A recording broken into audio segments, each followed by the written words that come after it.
Hi hello friends, வணக்கம். நான் உங்கள் விஜய். மீண்டும் இன்னொரு கோயிலுங்க, அதே திருநின்றவூரில்.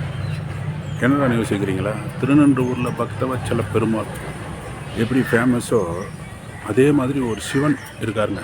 அவரும் ரொம்ப ஃபேமஸுங்க. அவர் பேரே ஒரு மருத்துவ பேர். ஆமாங்க, திருநின்றவூரில் பக்தவச்சல பெருமாள் கோயில். இதுக்கு முன்னாடி வீடியோ பார்த்தேன் இல்லைங்களா? அதுக்கு ஆப்போசிட்லேயே இந்த கோயில் இருக்குங்க. கொஞ்சம் தூரம் நடந்து வந்தீங்கன்னா அப்படியே ஆப்போசிட்லேயே, இல்லை யாரையாவது கேட்டீங்கன்னா கூட சொல்லுவாங்க. அங்கே வாங்க, அந்த வீடியோக்குள்ளே போகும். அந்த கோயிலோட வரலாறு, தலைப்புறணும் அனைத்தையும் நான் உங்களுக்கு இந்த வீடியோவில் சொல்கிறேன். வாங்க. ஹாய் ஃப்ரெண்ட்ஸ், நான் சொன்னேன் இல்லைங்களா, திருநின்றவூரில் பக்தவச்சல பெருமாள் எவ்வளோ ஒரு ஃபேமஸோ அதுக்கு இணையாக ஒரு ஈஸ்வரன் கோயிலும் இருக்குங்க. ஆமாம், அவர் மருத்துவ சம்பந்தம் உடையவர்னு சொன்னேன் இல்லைங்களா? அவர் பேர் வந்து இருதயாலீஸ்வரர். அந்த கோயிலில் தான் இருக்கேன்.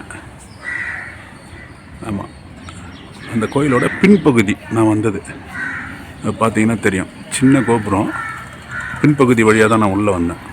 இருதயாலீஸ்வரர் இது வந்து மூலஸ்தானத்தோட பின்பகுதி. கோபுரம் எடுத்து பார்த்தீங்களா? வாங்க அப்படியே போவோம். இந்த கோயிலோட தலை வரலாறு, புராணம் எல்லாத்தையும் சொல்கிறேன். இந்த கோயிலில் இருக்கிற மூலவர் பேர் பார்த்திங்கன்னா, இவரோட பேர் வந்து இருதயாலீஸ்வரருங்க. இருதயாலீஸ்வரர். ஆமாம், அம்மன் வந்து மரகதாம்பிகை. சின்ன கோயிலுங்க, ஆனால் ரொம்ப நீட்டாக மெயின்டைன் பண்ணுறாங்க. பார்த்தீங்கன்னா தெரியும், க்ளீனாக சுற்றுப்பிரகாரம்லாம் எவ்வளோ நீட்டாக இருக்குது பாருங்கள். ரொம்ப அருமையாக அழகாக இருக்குங்க. இருதயாலீஸ்வரர், அதாவது திருநின்றவூரில்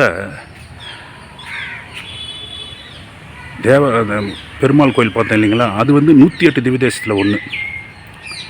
இது வந்து பார்த்திங்கன்னா தேவார பாடல் பெற்ற தலங்க. ரொம்ப சிறப்பு. ஒரு ஊரில் பக்கத்தில் சிவன் கோயில், பெருமாள் கோயில், அதுவும் ரெண்டுமே பாடல் பெற்ற தலங்க. ரொம்ப ஒரு விசித்திரமான ஒரு விஷயம், ரொம்ப அருமையான விஷயம். சைவ வைணவ ஒற்றுமைக்கு எடுத்துக்காட்டாக இந்த ஊர்லாம் திகழுதுங்க.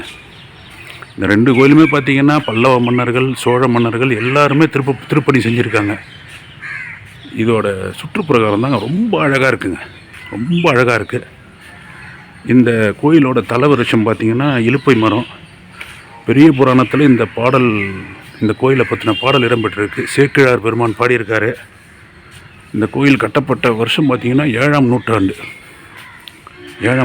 கட்டியிருக்காங்க. அருமையாக இருக்குங்க. சின்ன கோயில், ஆனால் ரொம்ப அழகாக இருக்குது. 7ஆம் நூற்றாண்டில் கட்டியிருக்காங்க.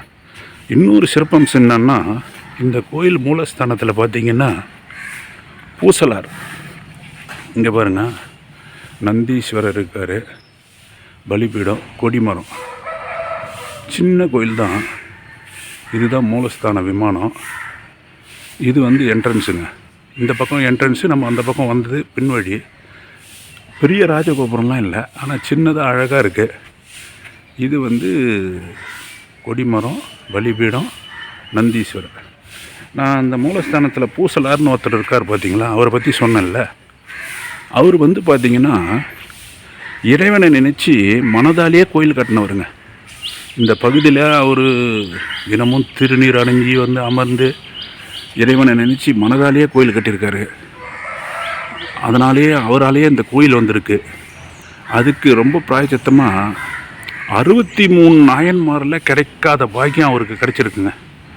63 நாயன்மாரில் எந்த நாயன்மாருக்குமே மூலஸ்தானத்தில் இடம் கிடையாது. மூலஸ்தானத்தில் இடமே கிடையாதுங்க எந்த நாயன்மாருக்கும். இவருக்கு ஒருத்தருக்கு மட்டும்தான் இந்த கோயில் மூலஸ்தானத்தில், கடவுளுக்கு பக்கத்தில், மூலஸ்தானத்தில் சிவலிங்கத்துக்கு பக்கத்தில் இவருக்கு இடம் கொடுத்துருக்காங்க கடவுள்.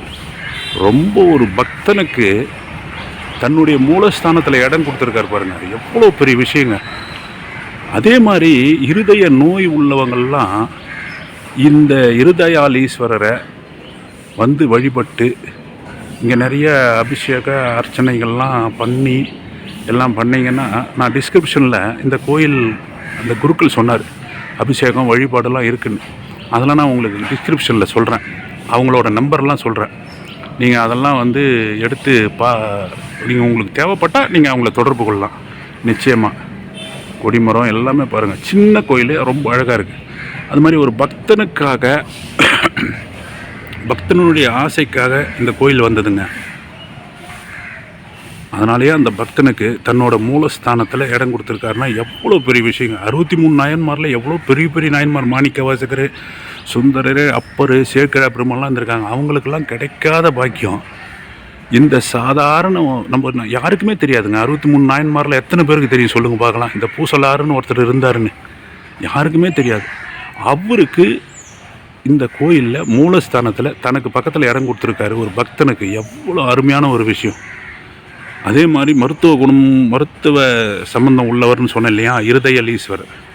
இவரோட பேரே அதனால தாங்க வந்தது. அதனால் இதய நோய் இருக்கிறவங்க இங்கே வந்து வழிபட்டு இவரை வேண்டினா கண்டிப்பாக அந்த நோய் ரொம்ப அந்த நோயினுடைய தாக்கத்திலிருந்து கொஞ்சம் கொஞ்சமாக விடுபடலான்னு ஒரு ஐதீகம் இருக்குது. அதனால் வாய்ப்பு கிடைக்கிறப்ப நிச்சயமாக திருநின்றவூர் வாங்க.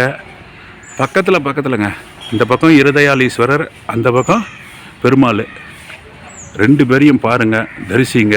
உங்கள் வாழ்க்கையில் நல்லது நடக்கும். அனைவருக்கும் நல்லது நடக்கணும்னு நான் வேண்டிக்கிறேன். நிச்சயமாக இன்னொரு இது மாதிரி ஒரு சிறப்பான வீடியோவில் உங்கள் எல்லாரையும் சந்திக்கிறேன். அதுவரை உங்களிடமிருந்து விடைபெறுவது உங்கள் விஜய், ட்ராவல் வித் விஜய்ன்ற யூடியூப் சேனல் மூலிமா. இது மாதிரி வீடியோலாம் தொடர்ந்து உங்களுக்கு நான் அப்லோட் பண்ணிக்கிட்டு இருப்பேன். மறக்காமல் சேனலை சப்ஸ்கிரைப் பண்ணுங்கள். நன்றி, வணக்கம்.